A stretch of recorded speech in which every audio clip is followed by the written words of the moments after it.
ಕೋಟೆಕಾರು ಸಹಕಾರಿ ಬ್ಯಾಂಕ್ ದರೋಡೆಯ ಮೂವರು ದರೋಡೆಕೋರರ ಬಂಧನ ಆಗಿದೆ. ಸ್ಥಳ ಮಹಜರು ವೇಳೆ ಬಂಧಿತ ಆರೋಪಿಯೋರ್ವ ಪೊಲೀಸರ ಮೇಲೆ ದಾಳಿಯನ್ನ ನಡೆಸಿ ಪರಾರಿಯಾಗೋಕೆ ಯತ್ನಿಸಿದ್ದ. ಈ ವೇಳೆ ಪೊಲೀಸರು ಫೈರಿಂಗ್ ಅನ್ನ ಮಾಡಿದ್ದು ಆರೋಪಿಯ ಕಾಲಿಗೆ ಗುಂಡೇಟು ತಗುಲಿದೆ. ಈ ಕುರಿತ ಒಂದು ವರದಿ ಇಲ್ಲಿದೆ.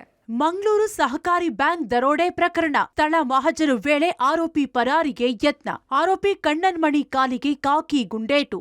ಜನವರಿ 17ರಂದು ಕೋಟೆಕಾರು ವ್ಯವಸಾಯ ಸೇವಾ ಸಹಕಾರಿ ಬ್ಯಾಂಕ್ನಲ್ಲಿ ನಡೆದ ದರೋಡೆಯ ಆರೋಪಿಗಳು ಪೊಲೀಸರ ಬಲೆಗೆ ಬಿದ್ದಿದ್ದಾರೆ. ಮಂಗಳೂರು ಪೊಲೀಸರ ಸೂಪರ್ ಕಾರ್ಯಾಚರಣೆಯಿಂದಾಗಿ ಯಾವುದೇ ಸುಳಿವೇ ಇಲ್ಲದೆ ಪ್ರಕರಣವನ್ನ ಕೇವಲ 60 ಗಂಟೆಯಲ್ಲಿ ಭೇದಿಸಿ ಆರೋಪಿಗಳ ಹೆಡೆಮುರಿ ಕಟ್ಟಿದ್ರು. ಚಿನ್ನಾಭರಣವನ್ನ ವಶಕ್ಕೆ ಪಡೆದುಕೊಂಡಿರೋ ಪೊಲೀಸರು ನಿನ್ನೆ ಓರ್ವ ಆರೋಪಿಯನ್ನ ಸ್ಥಳ ಮಹಜರಿಗಾಗಿ ಕೋಟೆಕಾರುಗೆ ಕರೆತಂದಿದ್ರು. ಈ ವೇಳೆ ಆರೋಪಿ ಕಣ್ಣನ್ಮಣಿ ಪರಾರಿಯಾಗಲು ಯತ್ನಿಸಿದ್ದ. ಅಲ್ಲೇ ಇದ್ದ ಬಿಯರ್ ಬಾಟಲಿಗಳನ್ನ ಪೊಲೀಸರತ್ತ ಎಸೆದಿದ್ದ. ಈ ವೇಳೆ ಸ್ಥಳದಲ್ಲಿದ್ದ ಮಂಗಳೂರು ಸಿಸಿಬಿ ಇನ್ಸ್ಪೆಕ್ಟರ್ ರಫೀಕ್ ಆರೋಪಿ ಕಣ್ಣನ್ಮಣಿ ಕಾಲಿಗೆ ಶೂಟ್ ಮಾಡಿದ್ದು, ಗಾಯಗೊಂಡ ಆರೋಪಿ ಅಲ್ಲೇ ಕುಸಿದು ಬಿದ್ದಿದ್ದಾನೆ.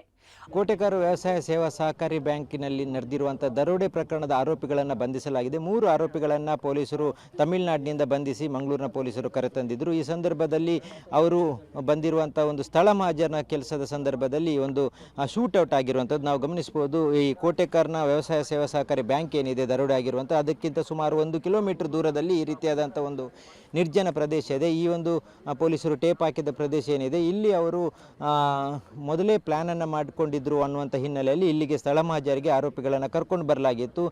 ಮುಂಬೈನ ತಿಲಕ್ ನಗರದ ನಿವಾಸಿ ಆರೋಪಿಯಾಗಿರುವಂಥ ಕಣ್ಣನ್ಮಣಿ ಅಂತ ಯಾರಿದ್ದಾನೆ ಆತನನ್ನು ಇಲ್ಲಿಗೆ ತಂದಂಥ ಸಂದರ್ಭದಲ್ಲಿ ಆತ ಪರಾರಿಯಾಗಲಿಕ್ಕೆ ಯತ್ನಿಸಿದ್ದಾನೆ. ಹಾಗಾಗಿ ಈ ಒಂದು ನಿರ್ಜನ ಪ್ರದೇಶದಲ್ಲಿ ಆತ ಪರಾರಿಯಾಗುವಂಥ ಪ್ರಯತ್ನ ಪಟ್ಟಿದ್ದಾನೆ. ಆ ಸಂದರ್ಭದಲ್ಲಿ ಇಲ್ಲಿನ ಮಂಗಳೂರಿನ ಸಿಸಿಬಿ ಇನ್ಸ್ಪೆಕ್ಟರ್ ಆಗಿರುವಂಥ ರಫೀಕ್ ಅವರು ನೀವು ದೃಶ್ಯದಲ್ಲಿ ಏನು ಗಮನಿಸ್ತಿದ್ದಾರೆ ಅವರು ಶೂಟನ್ನು ಮಾಡಿರುವಂಥದ್ದು. ಆತನ ಕಾಲಿಗೆ ಫೈರ್ ಮಾಡಿದ್ದಾರೆ. ಆತ ತಪ್ಪಿಸಲಿಕ್ಕೆ ಪ್ರಯತ್ನ ಪಟ್ಟ ಸಂದರ್ಭದಲ್ಲಿ ಆತನಿಗೆ ಫೈರ್ ಮಾಡಿದ್ದಾರೆ. ತಕ್ಷಣಕ್ಕೆ ಆತ ಗಾಯಗೊಂಡಿರುವಂಥ ಹಿನ್ನೆಲೆಯಲ್ಲಿ ಇಲ್ಲಿನ ಖಾಸಗಿ ದೇರ್ಲಕಟ್ಟೆಯಲ್ಲಿರುವಂಥ ಖಾಸಗಿ ಆಸ್ಪತ್ರೆಗೆ ದಾಖಲಿಸಲಾಗಿದೆ. ಯಾವುದೇ ರೀತಿಯಾದಂಥ ಪ್ರಾಣಾಪಾಯಗಳಾಗಲಿಲ್ಲ. ಆದರೆ ಅದರ ಜೊತೆಗೆ 3 ಮಂದಿ ಪೊಲೀಸರಿಗೂ ಗಾಯಗಳಾಗಿದೆ ಅನ್ನುವಂಥದ್ದನ್ನು ಈಗ ಪೊಲೀಸರ ಮಾಹಿತಿ. ಹಾಗಾಗಿ ಈ ಆರೋಪಿ ಯಾರಿದ್ದಾನೆ ಆತ ಇಲ್ಲಿ ತಪ್ಪಿಸಲಿಕ್ಕೆ ಪ್ರಯತ್ನ ಪಟ್ಟ ಸಂದರ್ಭದಲ್ಲಿ ಪೊಲೀಸರು ಆತನ ಮೇಲೆ ಗುಂಡಿನ ದಾಳಿಯನ್ನು ನಡೆಸಿದ್ದಾರೆ. ಆತನ ಕಾಲಿಗೆ ಗಾಯಗಳಾಗಿರುವುದರಿಂದ ಸದ್ಯಕ್ಕೆ ಆತನನ್ನು ಆಸ್ಪತ್ರೆಗೆ ದಾಖಲಿಸಲಾಗಿದೆ. ಆರೋಪಿ ಕಣ್ಣನ್ಮಣಿ ಬಿಯರ್ ಬಾಟಲಿಯಿಂದ ಹಲ್ಲೆ ನಡೆಸಿದ್ರಿಂದ ಉಳ್ಳಾಲ ಇನ್ಸ್ಪೆಕ್ಟರ್ ಬಾಲಕೃಷ್ಣ, ಉಳ್ಳಾಲ ಠಾಣಾ ಸಿಬ್ಬಂದಿ ನಿತಿನ್ ಹಾಗೂ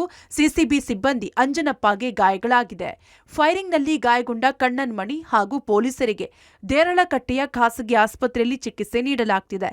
ಇದೀಗ ಬ್ಯಾಂಕ್ನಿಂದ ಕಳುವಾದ ಚಿನ್ನಾಭರಣದ ಸಂಪೂರ್ಣ ಲೆಕ್ಕ ಸಿಕ್ಕಿದ್ದು ಬರೋಬ್ಬರಿ 15 ಕೋಟಿ ರೂಪಾಯಿ ಮೌಲ್ಯದ ಚಿನ್ನಾಭರಣ, 11,70,000 ನಗದನ್ನ ದರೋಡೆಕೋರರು ದೋಚಿದ್ದಾರೆ.